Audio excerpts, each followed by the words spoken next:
আসসালামু আলাইকুম। তো কালকে যে চেম্বারটা করেছিলাম সেটা চারিদিকে সব প্লাস্টার করিনি, কিছু করিনি, তো তা সব মানে ডাউট করছিল যে জল টেনে নিয়ে আছে মাটিতে। তো আজকে দেখো এখানে নিয়ে এসো, এই যে গাডার খিলটা মাপ করে আছি 1 ফুট পাক্কা, 1 ফুট আছে, হ্যাঁ।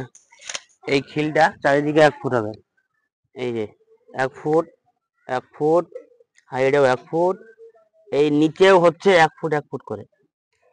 তো 1 ফুট বা 1 ফুট জল মানে খালে এই জল ঢালছি।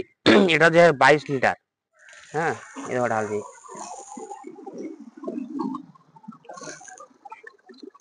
অলরেডি 22 লিটার ঢেলে দিলাম, হ্যাঁ। এটা কত আছে গো? 6, 22 আর 6, দেখো 28 লিটার জল ঢেলে দিলাম। তো এই দেখো,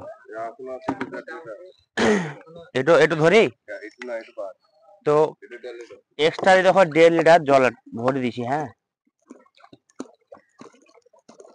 তো আমাদের ধর 1/2 ইঞ্চি একটু বড় হতেও পারে, পাকা 28 লিটার না, মানে 1 ফুট 1 ফুট না হতে পারে। তো এইখানটায় জল ঢাললাম আমি পাক্কা 28 লিটার জল।